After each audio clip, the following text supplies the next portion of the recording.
Welcome to the Commentary Magazine Daily Podcast. Today is Wednesday, May 7th, 2025. I am John Podhoretz, the editor of Commentary Magazine. With me, as always, executive editor Abe Greenwald. Hi, Abe. Hi, John. Washington commentary columnist and director of domestic policy studies at the American Enterprise Institute, Matthew Continetti. Hi, Matt. Hi, John. And senior editor Seth Mandel. Hi, Seth. Hi, John. Okay, I'm hoping that our voices were sufficiently distinct in your monosyllabic responses to me. The classic "Hi, John." Well, that's two syllables, but two monosyllabic words. That people who were complaining that they couldn't distinguish us can now distinguish us. But I'm going to play a game today, and every now and then say your names and see if that helps people, so that they stop hawking me a Chinik about how people don't know who's talking. So. Would you like us to adopt accents? Would that make it easier? I think we all have accents, so but that to my ear, I don't think that's really much of a difficulty. You have a Jersey accent. Abe has a New York regional accent. I don't think I have much of an accent except sort of a generic. I love that. Everyone thinks they're the exception. I am the total exception. I have the Mid-Atlantic. John's the Missouri of the show, and Matt, of course, Virginia. He has the heavy Southern accent. The cadences of Northern Virginia, shall we say. The cadences of suburban outside of Washington, Virginia. Okay, anyway, look, so, the great line of, is it Harold Macmillan's or Anthony Eden's, I can't remember, British post-war leader. So what happens to your political ideas about political leadership to make them run aground? Events, dear boy, events.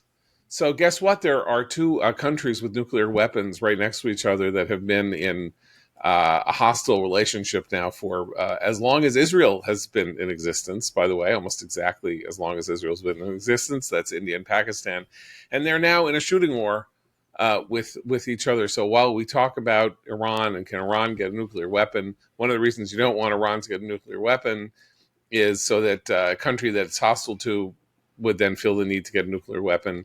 And we are now going to see play out on the world stage what happens, I think, for the first time, besides the Cold War, and us and the Soviets. So we were not in a shooting war with Soviets who were not in our border.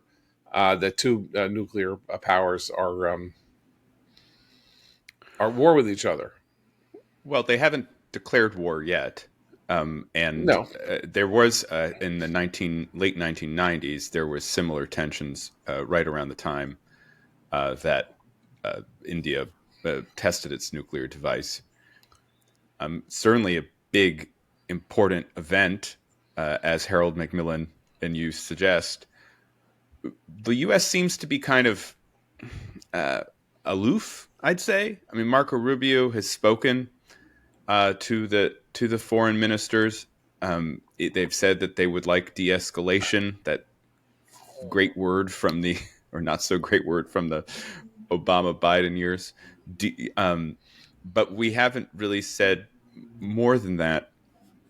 And I think that's because our position vis-a-vis these two powers has so radically changed in the 25 years since the last flare-up and since they both became nuclear powers.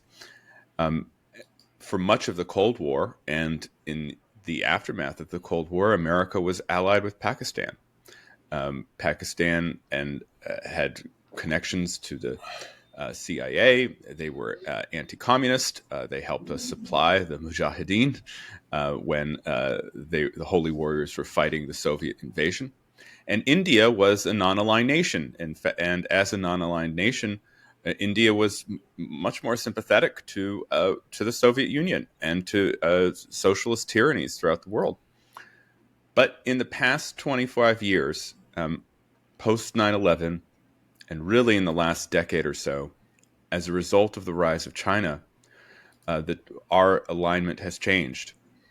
And we're much more pro-India now, and much less supportive of Pakistan, which I think it's safe to say did not prove itself a reliable ally during the global war on terror. And as a result, I think we're leaning more closely toward India in this conflict, whereas Pakistan, of course, as a result of our distancing, is aligning with China. So on the surface, it seems like an age-old conflict since the modern partition in the late 1940s between these two powers, one majority Hindu, the other Muslim. But in fact, there's much larger kind of geopolitics at work. It's another facet of the American competition / conflict with China, just as you can see the same paradigm imposed on what's happening in Ukraine. So you raise an interesting historical discontinuity. And Pakistan was never nominally or on its face a friend or an ally of the United States. But it was very clear that not on its face, but sort of dug under a little bit, pretty much through the 1990s and the aughts, including after 9/11, that Pakistan's political and intelligence leadership was behind the scenes wanting to maintain good relations with the United States as much as possible and to provide intelligence on the Taliban, to help us with even as elements of the government were protecting the Taliban and saving this was a very complicated relationship. And there are countries in the world with whom we have had relationships this complicated. It's very much not part of the world anymore, really, because so much more is on the surface. But you could say basically that Qatar is now pretty much in the position that Pakistan was after 9/11, which is that Qatar looks, if you look at Qatar straight on, Qatar is an enemy of the United States. It supports our enemies. It is funding anti-American activities inside the United States on college campuses. It is, promoting a worldview through its supported media and all of that is inimical to Western values, Western ideas, and to the United States. And yet, clearly, the Qataris in the background provide deliverables to the United States government that we don't even know about, and they are the way in which we pass messages to bad actors that we don't want to deal with face to face, and they have some sway over them, and they can get them to back down at certain moments, and have private concords that we don't want to make public. And that is, I think, increasingly an untenable way for the world. This is classic diplomacy, that there are secret deals, secret ententes, all of that. That's like classic 18th, 19th century European politics. Does not sit well with us now in a world in which every single person on earth can be a commentator on a social media platform about what they're seeing and what they're feeling. And Pakistan was in that place with the United States, and it is no longer. And India, of course, is a country that we need as an economic bulwark against China. This is the oddity of the tariff regime, right? Is that India is, though it's not, from what we can tell, stealing our intellectual property, India is the place to which our industrial, heavy manufacturing, whatever, has migrated in the last decade faster than China, which was the story of the first 2 decades of the sort of the great Chinese change and the way it confronted economics in the West. And now India is making our shirts and making our ties and making all this stuff that supposedly we want to make now. But we're not hostile to them. Quite the opposite. Like, we are, Modi as a friend is viewed, and I think was viewed by the Biden administration as even though they don't like his populist politics and he's bad to minorities and is mean to Muslims, kind of liked him, and we're able to deal with him. And Trump clearly really likes him, and so we're in this very odd. India is too big to situation. fail, I think, is the way American presidents tend to think about it. It's, the largest democracy in the world. I don't use air quotes to make fun of it, but it's just considered too big to fail. Its position between not between the West and China, because it's not Turkey sitting on the east-west line, but its position there as a sort of hopefully a bulwark against the Pacific, and an ally in that region, and its sheer size, and its role in the global economy. It's just, I think presidents consider it too big to fail. And the Pakistan thing is, we had there's always been two Pakistans. It's funny because Pakistan is really like the deep state that we've come to know. There's the ISI, the Inter-Services Agency, which itself kind of has two faces, and the political leadership. And the U.S. used to have much more influence on the political leadership at a time when President Musharraf was in office.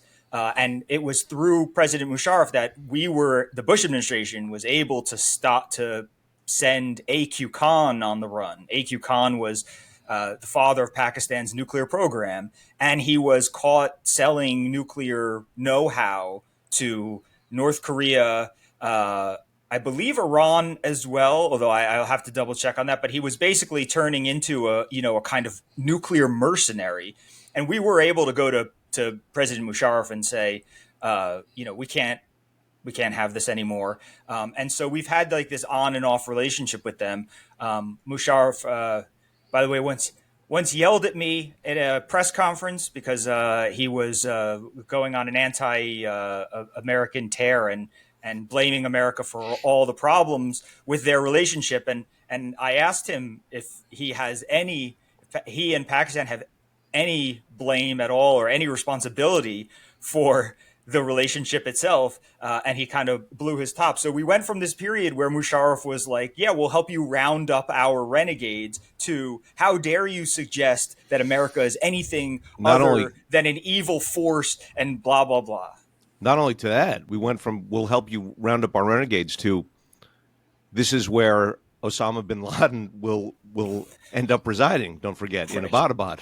Yeah, and I think that was the real break when the killing of bin Laden in 2011, where Obama did not inform the Pakistanis of the mission at all. And we went in and we took him out with SEAL Team 6, and that was it. And so the past decade plus, I think America has just kind of looked at Pakistan as untrustworthy and not really worth investing much time or effort in. And the result is that Pakistan has become closer to China. It's an interesting moment here. In some ways, what's been happening is vaguely resembles the conflict between Israel and Iran in this sense, which was, you have these proxy forces that attack in Kashmir, have this massacre of Hindus, a really despicable act.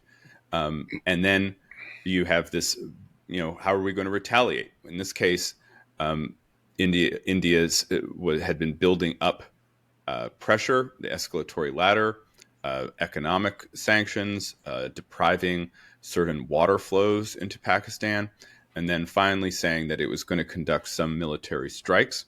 That happened. So that's similar kind of to when Iran was lobbing missiles and directly attacking Israel for the first time. Then it was a question of how Israel would respond. What's fascinating about these strikes that finally happened yesterday from India into Pakistan is that they went far deeper into Pakistan than I think most people were expecting, and they also killed more people than most were expecting. And so we have to see how Pakistan responds. But for now, it seems like they're trying to do this tit for tat modulation.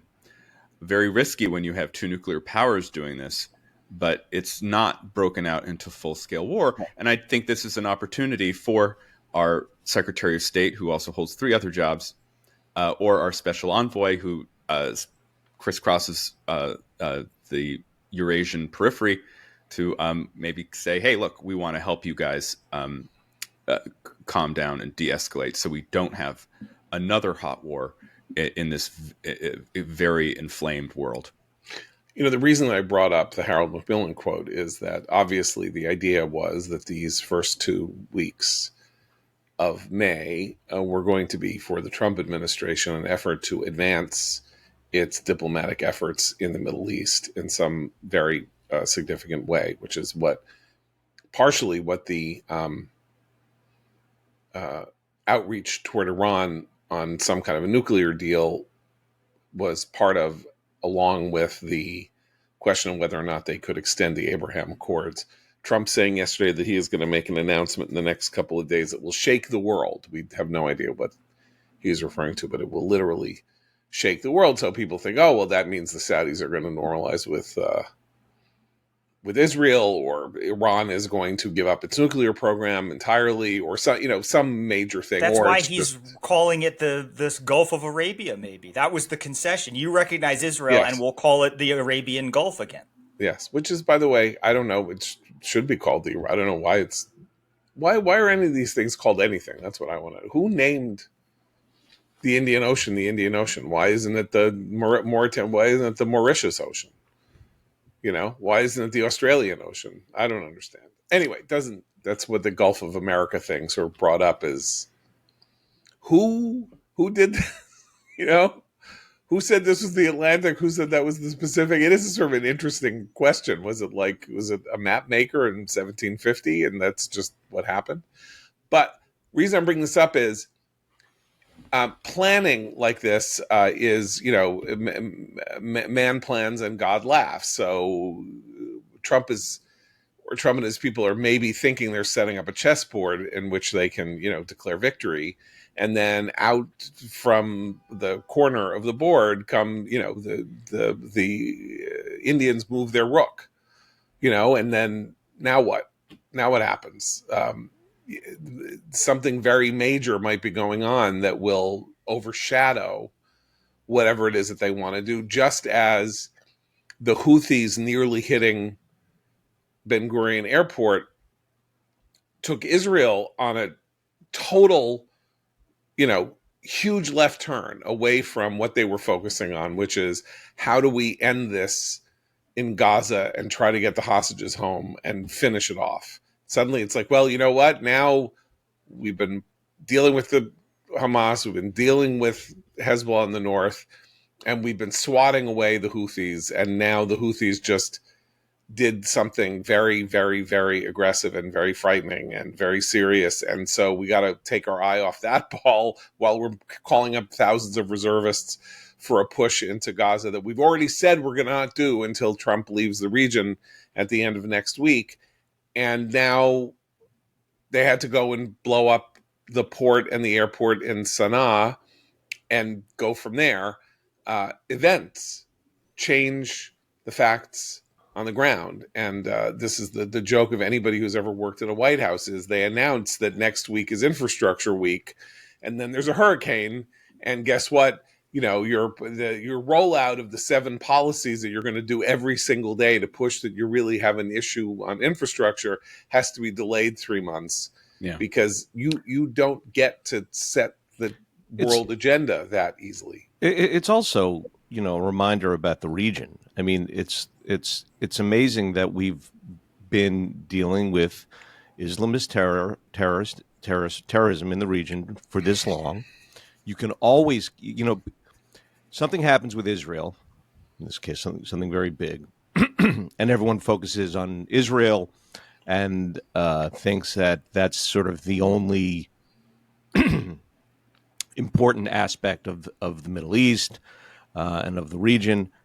And then you can always count on something happening, terrorists from Pakistan or Pakistan itself or something to divert people's attention and to remind the world that this is a very rough neighborhood that is still completely overrun with Islamist terrorism. Yeah.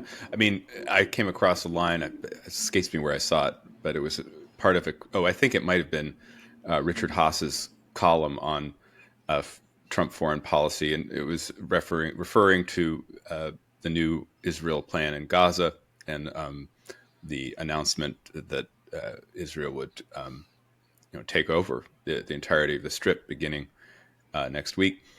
And Haas or whoever was said, by doing this, Israel risks having a forever war. And I just laughed because Israel's been in a forever war since 1948. Since it was declared independent, its enemies have been seeking to destroy it ever since. This is just the what it means to be Israeli. Is that you have to constantly face down these threats.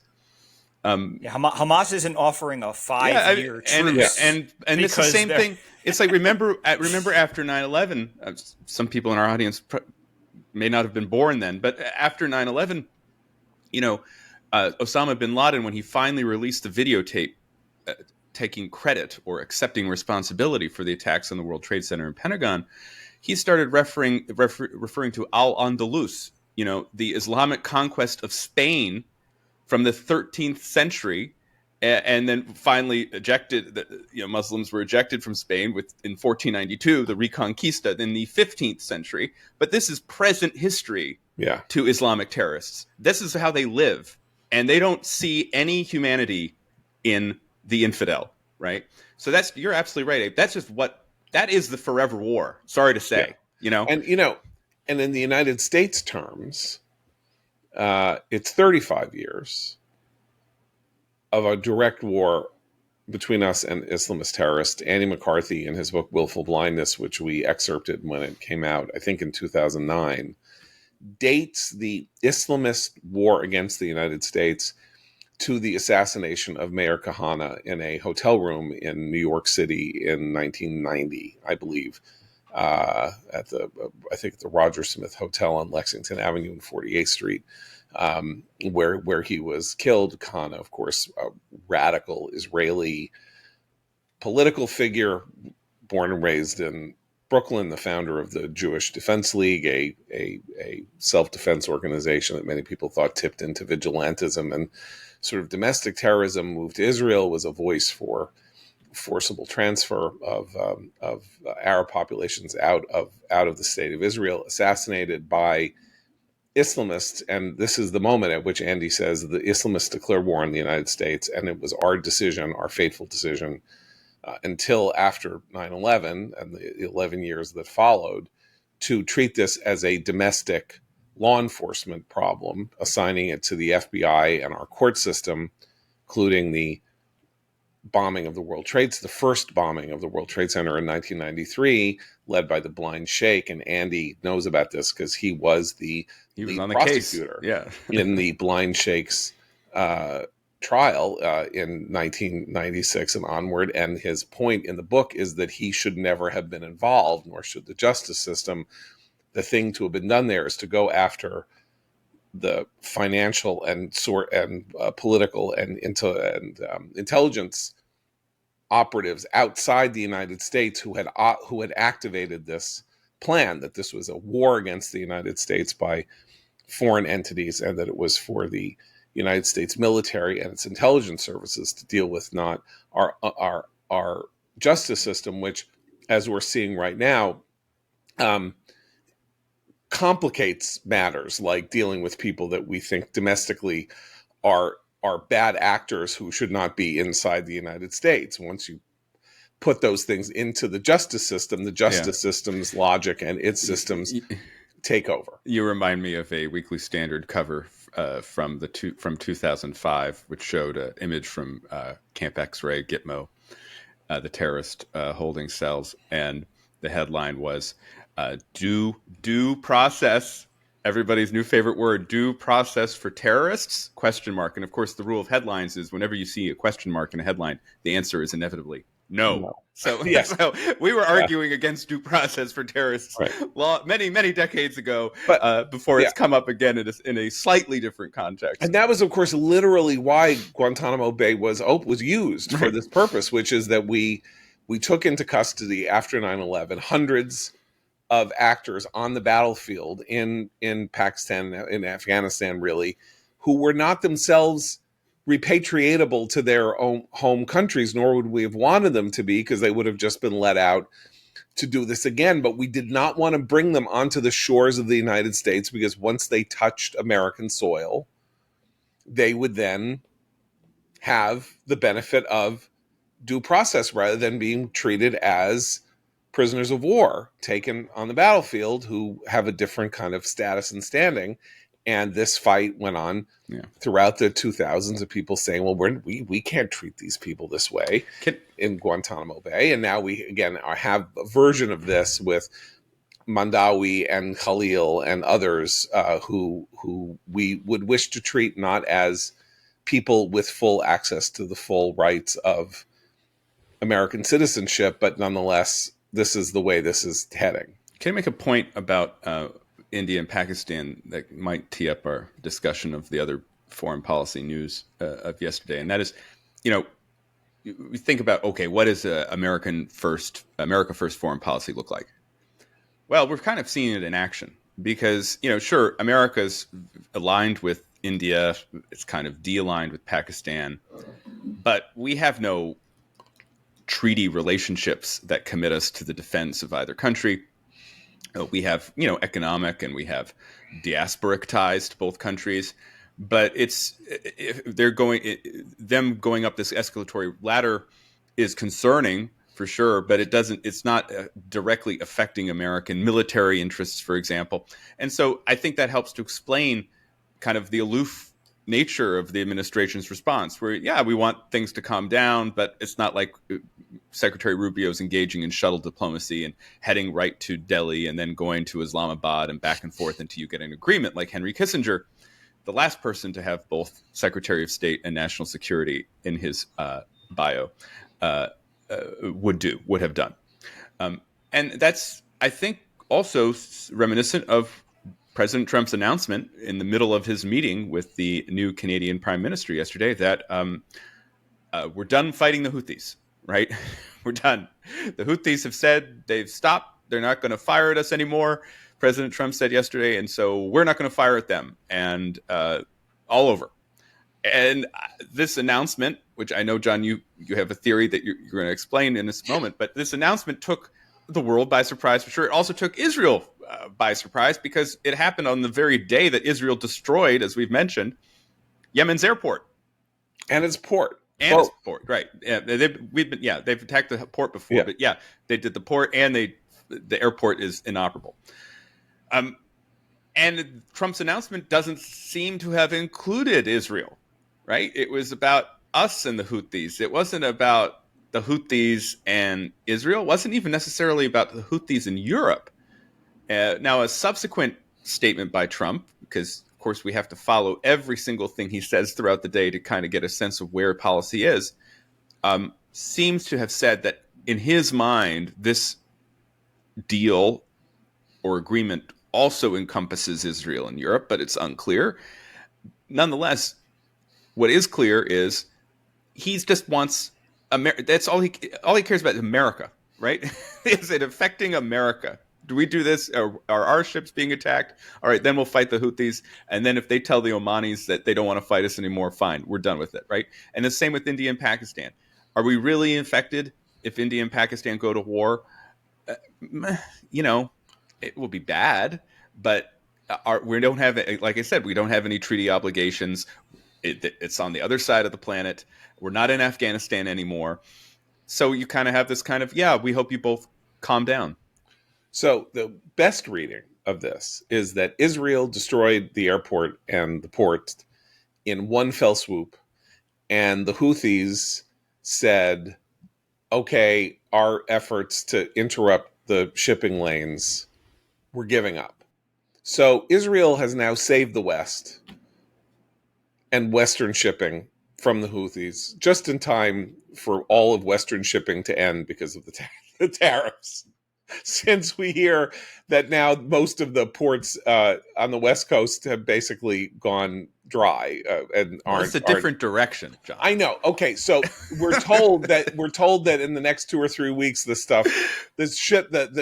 shipping containers are not going to be arriving on the East Coast ports either. But let's just say, I would like to know whether Western Europe is now going to stand up and thank Israel for having taken care of the Houthi shipping lanes issue, which of course has bedeviled all of international commerce because of their piracy in the most trafficked area practically in the world for international containerized cargo shipping, if we're to take them at their word that they're giving up. So it wasn't the 2 months of American strikes or 3 months of American strikes. It was one Israeli, you know what? No way, no more. okay, you're done. We are we are destroying your entire infrastructure by which you are getting stuff in from Iran. By the way, that's why it's important that they hit the port as well as the airport, that they're getting stuff. Their stuff has been, destroyed. They got control of the airport. They have the ports. How are they going to get more materiel to fire at Israel or to give to the pirates or stuff like that? So Israel has now saved the entire infrastructure of the West's economy. And I'm betting we're not going to hear a lot of thanks from that front if we're to take this seriously, what they said. I don't. Maybe a UN resolution or two, but it might go in the opposite direction. I am extraordinarily skeptical, this is what Matt is referring to, that in fact the Houthis called us and said, we're done. Because the Houthis haven't said it, and no one said it, and no one reported it, and nobody seemed to know about it but Trump. And now there's some statement from Oman saying that's what the Houthis told us, but who the hell knows? And of course, what Steve Witkoff, who was sworn in as envoy, I didn't know that he had to be, there was a swearing in ceremony for this job, which is interesting. So he was sworn in to a job that didn't exist before, and had a nice scene in the Oval Office with his family, one of his sons also having been appointed to the Holocaust Museum Council, not previously having had anything whatsoever to do with issues relating to Israel, Judaism, or the Holocaust. Nonetheless, mazel tov to the Witkoff family on its dual appointments to important jobs in the U.S. government. Anyway, Steve Witkoff is trying to go to Iran and do some Hail Mary deal of some sort, and this complicates matters. So if they could just say, you know what, the Houthis are off the table. We don't have to go to Iran. The Houthis are off the table. I'm not talking to Iran about the Houthis. Now we can just focus on the nuclear deal. And maybe that's what he sold Trump on. Who knows? Who knows who's doing what? I just want to read you what this is the Times of Israel headline. Right. Reports, Iran pressed Houthis into truce with U.S. to build momentum in nuclear talks. And this report in the TOI leans on reporting from the New York Times. Two Iranian officials, one from the Foreign Ministry and the other from the Revolutionary Guards, said that Iran has persuaded the Houthis to stop their attacks on U.S. assets as part of the Omani mediation efforts. The New York Times reported, of course, the Times has great sources in the IRGC. CNN cited, this report continues, CNN cited people familiar with the matter as saying Trump's special envoy, Steve Witkoff, had worked with the Omanis over the past week to broker the U.S. Houthi ceasefire. The sources said the ceasefire was also meant to help build momentum in the Iran nuclear talks, which Witkoff has also been leading on behalf of the Trump administration. Now, so there are a couple ways to look at this. You can look at it like you say, Ja, which is just Trump heard something and this report, the reality of Israel's destruction of the port and the airport, and said, the Houthis have said stop. The other way is to read this story that I just recited as factually accurate, and to say that Iran, in order to get the talks going again with the United States on the nuclear issue, has decided to quiet down the Houthis because this would help Iran get a potential deal, which helps Iran sustain its regime, which is the central goal of the Iranian regime. And then the third way to look at it is the administration personnel who are heavily interested in American disengagement from the Middle East and a distancing of Americans' relationship with Israel are planting these stories in order to take credit for whatever is going on here. So we just don't know, right? Any one of these interpretations could be correct. And I would add that just as we woke up this morning today, there was news that after the announcement had been made, there was a Houthi projectile fired at, I think, the Truman, which is one of the carriers that's in the Red Sea right now. And we lost another F-18 Hornet. We don't quite know all the details why, but that's two. So that would suggest your first reading, which is that this is just a Philip, is the right one. But I worry about the third reading, which is that the folks in the administration who want America out of the Middle East and want America distanced from Israel got a little bit worried over the past couple of days because of Rubio's appointment to NSA, because of Trump's statement at Meet the Press that he wants the full dismantlement of Iran's nuclear program. And so they worked with their friends, the Omanis, to say, oh, no, look, everything's going fine. We don't have to fight the Houthis anymore. And let's get these negotiations back on track so we can get a deal. In the kind of the court politics of the Trump administration, you really can't discount any possibility. So what we have here is the choose your own adventure foreign policy. So you've laid out three. There are probably 6 or 7 other iterations of whatever this is, including my own, which is that Trump made it up and that it's all been backed and filled, because he wants Witkoff to have a free shot at a negotiation with Iran over the weekend that doesn't involve saying, okay, look, the first thing we have to do is get you to stop, you got to stop the Houthis. Like that's thing number one. And until you say that, I don't know if we can go forward. He's unilaterally declared that the Houthi war is over. So now they can just move to the main topic at hand. So that is in his interest, or in the interest not only of the forces that you're mentioning, the restrainers or the anti-neocons or whatever you want to call them, but also his final effort to make a deal, right? And he's being the bad cop, saying no enrichment, no nothing. You don't make a deal with us, we're going to unleash the Israelis, and we might unleash ourselves. And then Witkoff gets to go and be the good cop. What role Rubio is playing here, again, very unclear. Everything is unclear.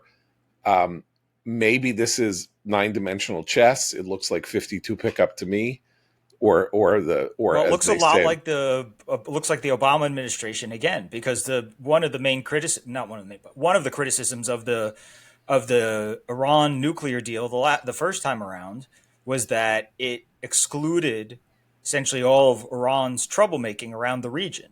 That there was no, we weren't going to ask Iran to rein it in around the region, and so the terrorism was going to continue, and all that. And this just it sounds a lot like when the Obama administration kind of sold Syria down the river and said, we have to have a monofocus on the nuclear deal because there's no way to get a deal based on everything in the world and all of Iran's activity and all this stuff. And the nuclear thing is the most important. And it sounds like volunteering to take things off the menu for Iran. Well, go ahead. I just want to say, the thing about Iran is that the regime is up to so many bad things that it has so many options to play with and string the U.S. along.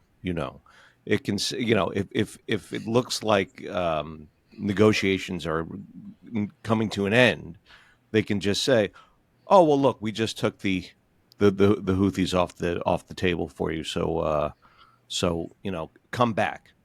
And there was a lot of that too. The first time round, the stringing the U.S. along, because the time is definitely, especially right now with their defenses down, time is definitely the Iranians' friend here.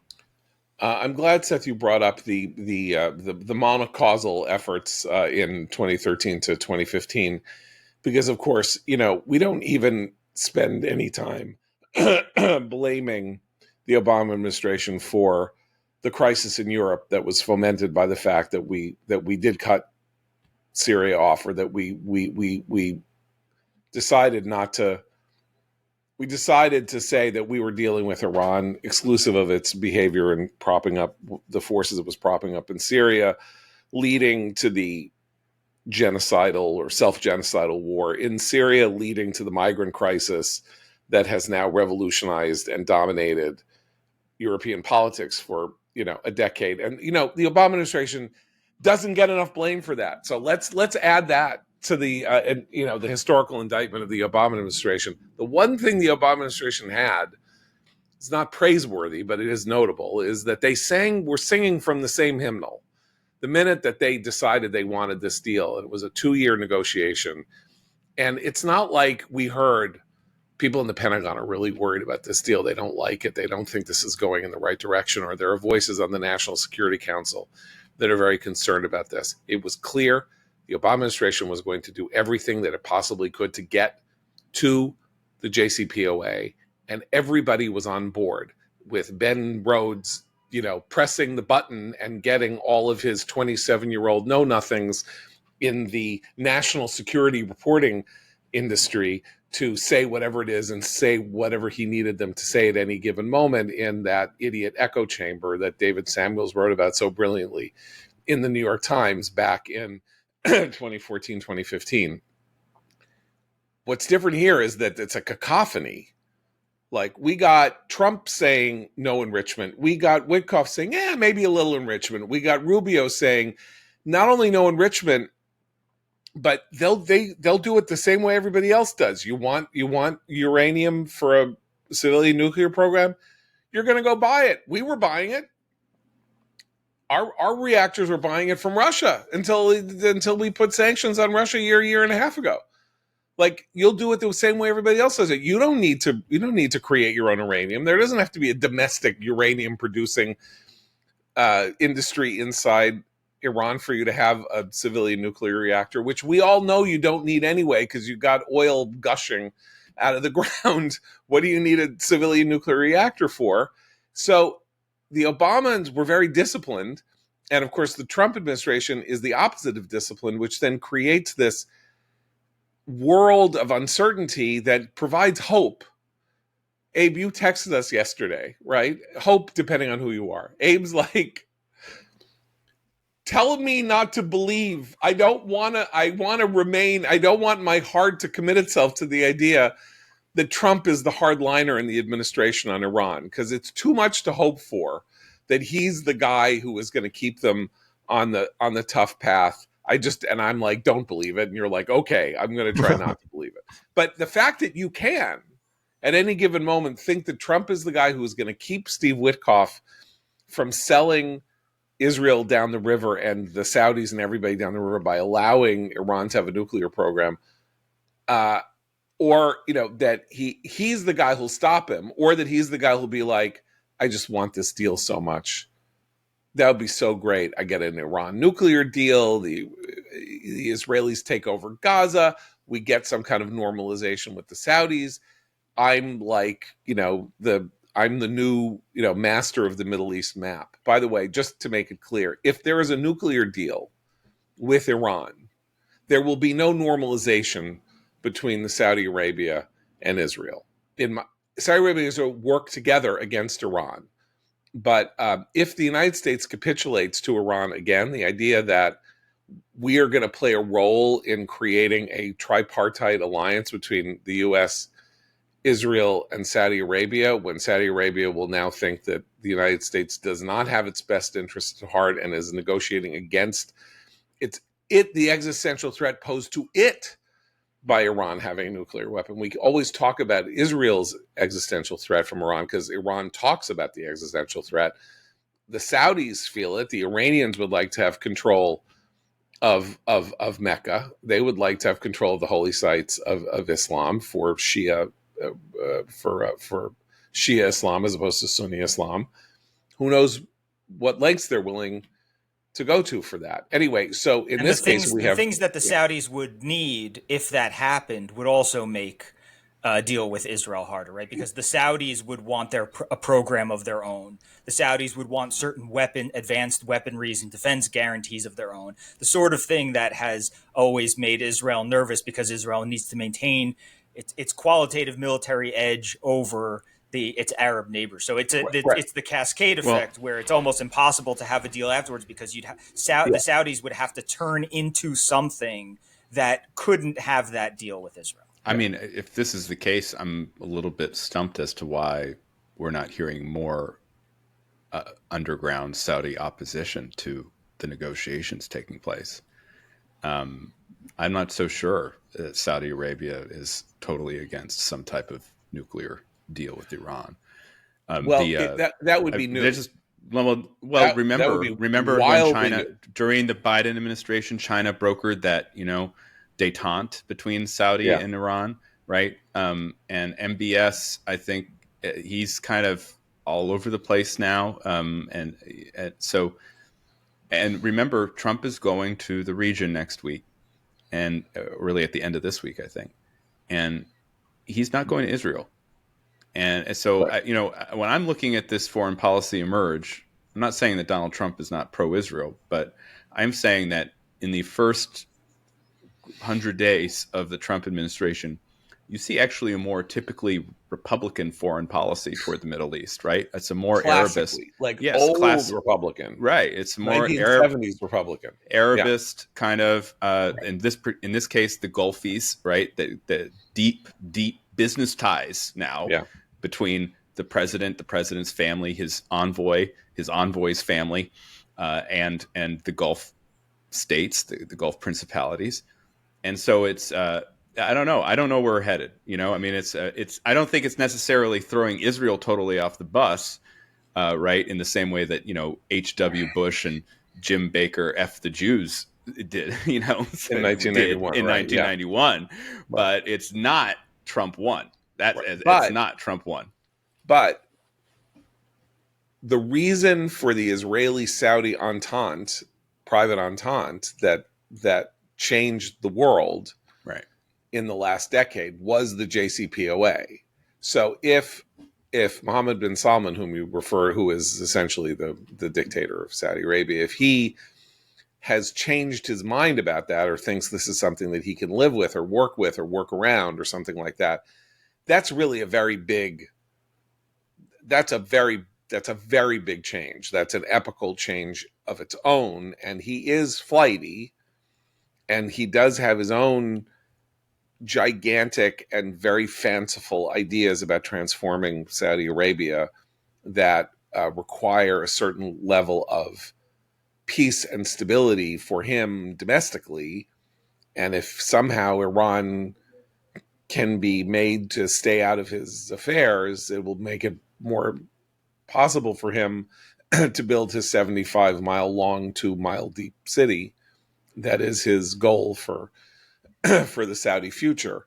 That would be pretty surprising. But the nukes were the line in that, weren't they? I mean, I think that the Saudis are comfortable with some sort of détente with Iran, shy of making Iran a nuclear power, right? That's the difference. Is that because once the Irans have nukes,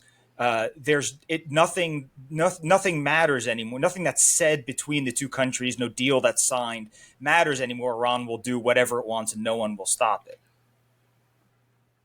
Saudi Arabia will have to get a nuclear weapon if Iran gets a nuclear weapon. That's the that's the thing. That was the whole reason why, beginning in the mid 2000s, people like my father and others were saying, bomb Iran now, destroy its nascent nuclear program, because the issue here is not just that if they get a weapon, they're an existential threat to Israel. It's that there will be a nuclear arms race in the Middle East, and Mohammed bin Salman is in control of Saudi Arabia, but of course there is a very significant religious force in Wahhabi Islam that right. So would I guess love to take the country over and run it according to Wahhabist principles that he is moving away from. Yeah, and that would include, I guess what I'm saying is, do you want the Muslim Brotherhood, except worse, to have a nuclear weapon? That's why. We weren't. And, Pakistan has a nuclear weapon, and that's the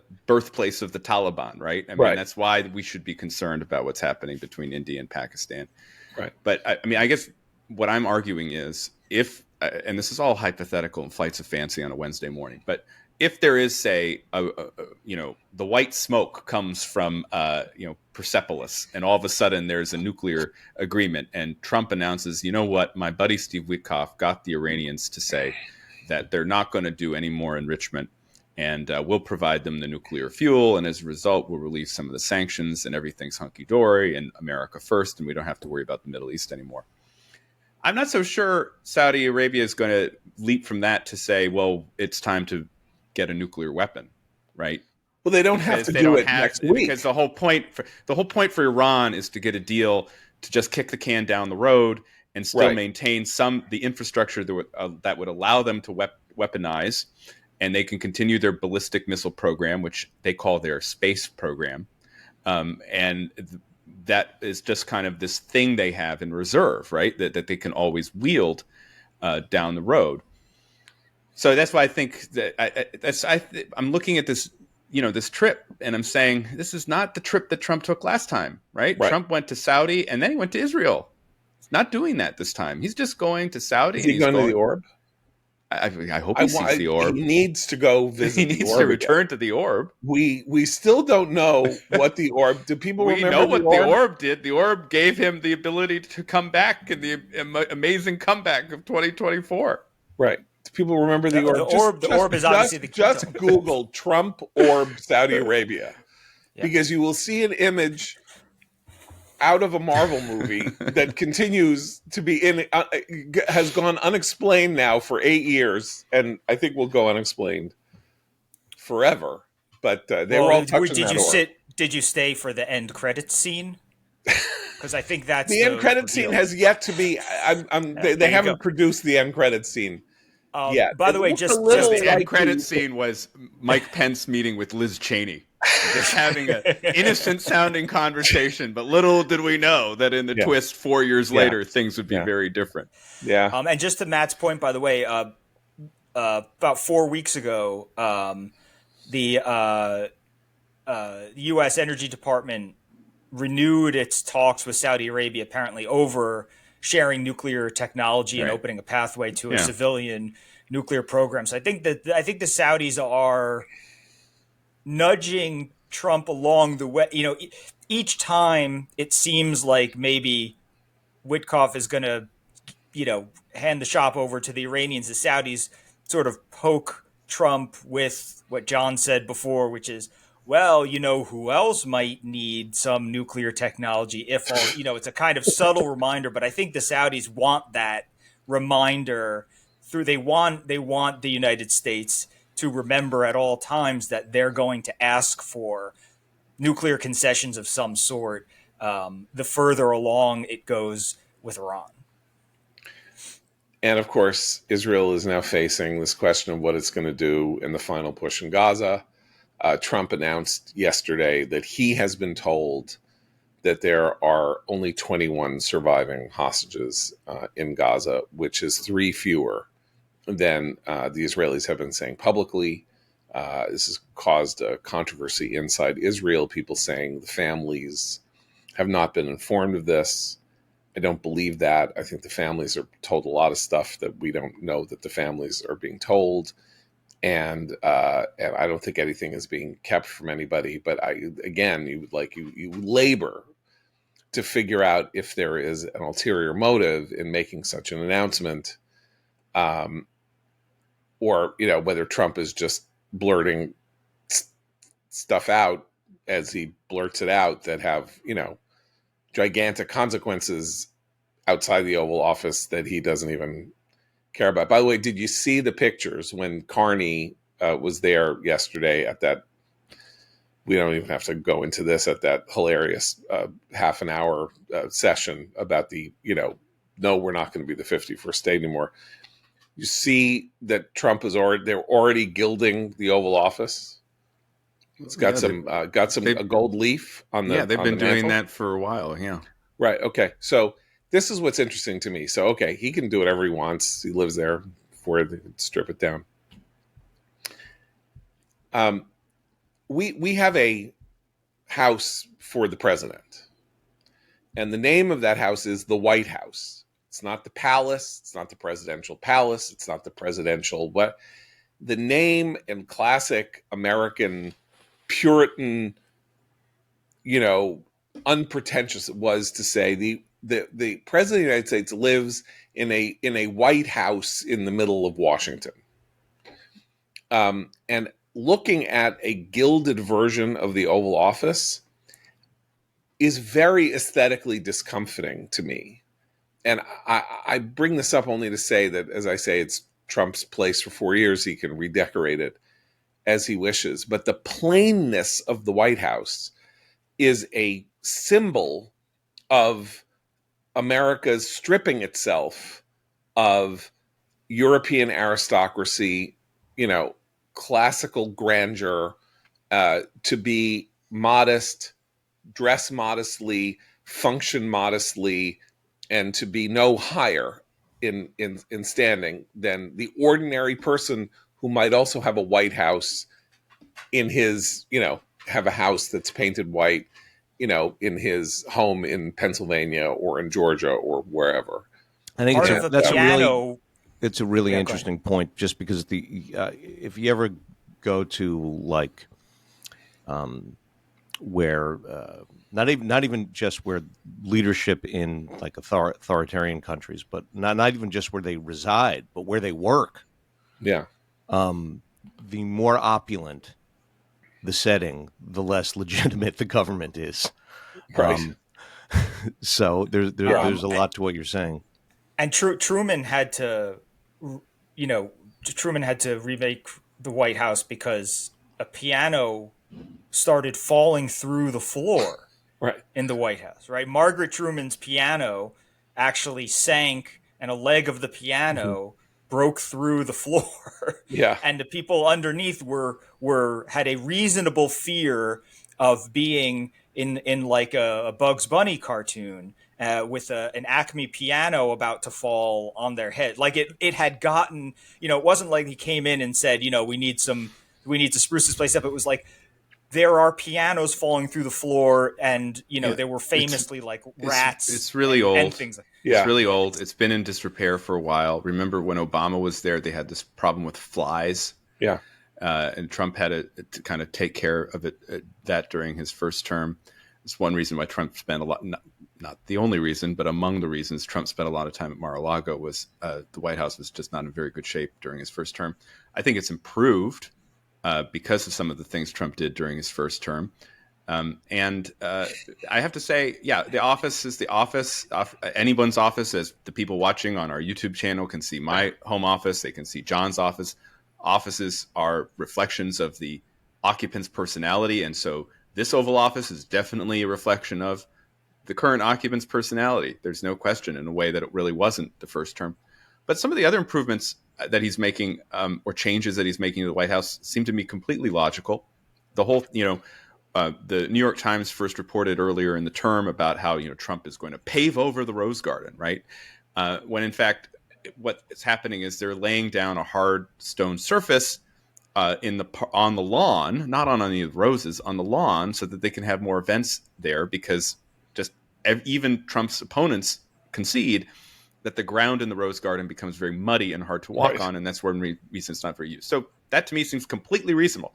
The other thing that he's doing, he told Kristen Welker over the weekend that he will be paying for a ballroom to be added to essentially the East Wing, near the East Wing. And again, when that's reported, the resistance, they all go, oh my God, he's turning the White House into Mar-a-Lago. But as he pointed out in the interview, if you listened, they don't have a ballroom. And so what that means is when they have the huge state dinners, they spend all this money on this tent system. Yeah. And in fact, I've seen it. I happened to be driving to a Wizards game on the night that that Biden held this huge goodbye party for all of his administration.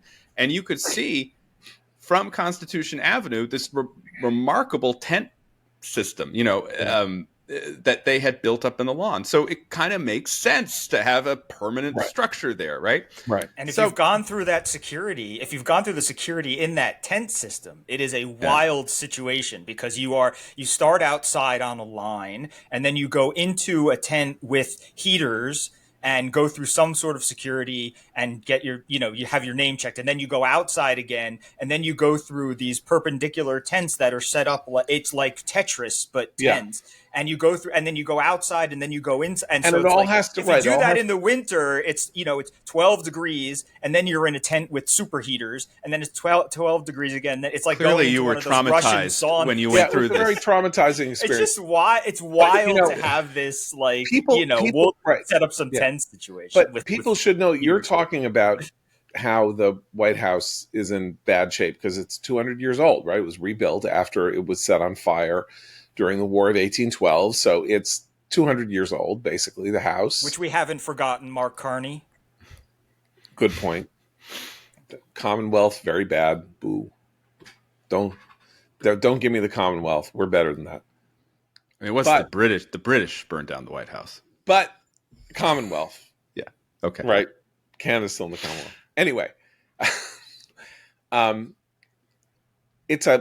It's not a grand residence. I mean, that is, by the way, nor is 10 Downing Street either, right? Which is like right sitting there smack dab in the middle of London.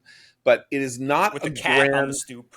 Right. It is not a grand residence. I believe that when it was built, it was the largest residence in the United States. But now, right, but your whole point is that this is McMansion. it's supposed to be Republican simplicity. But I think it's interesting to note that when they built it, it was pretty big. It's still big. People don't quite comprehend it, right? And it's beautiful. It's I mean, the rooms, the East Room. I mean, no. So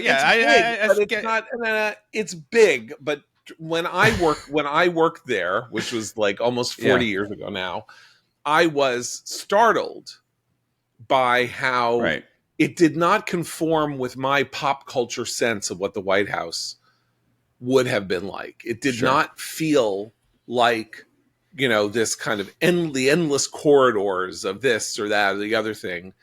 It reminded me of a big rich person's OEOB, house. right? Yeah.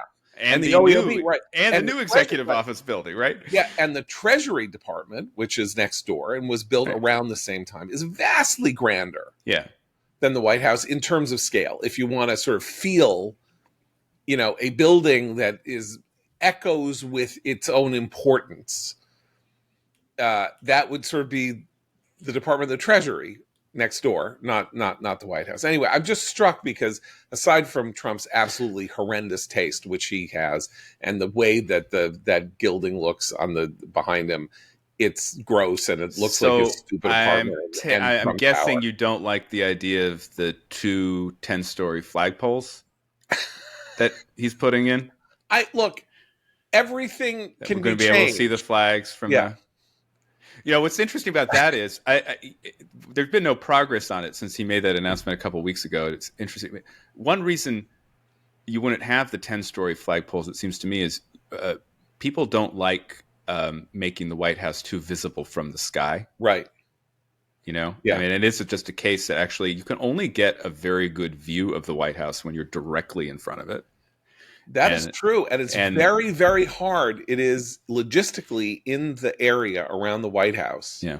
It is very hard to get a view from above. I mean, I think the Hay Adams Hotel, which is 2 blocks north on 16th Street, you have a nice you can kind of get a view of Chamber the White House Commerce, roof. But otherwise... so part of me wonders whether someone... said, don't do that. The security issues, sir. And of course, he is very concerned about security, having been almost assassinated twice in the last year. Yes. And I want to point out that, Matt, you were very upset last week. We had this conversation about the White House Correspondents' Dinner and how it did not provide an award to the Doug Mills, the New York Times photographer. To the AP photographer. Right. Yeah. So the AP photographer didn't win this time, but Doug Mills, who took another one of the pictures of the one where you can see the bullet. Yeah. Right.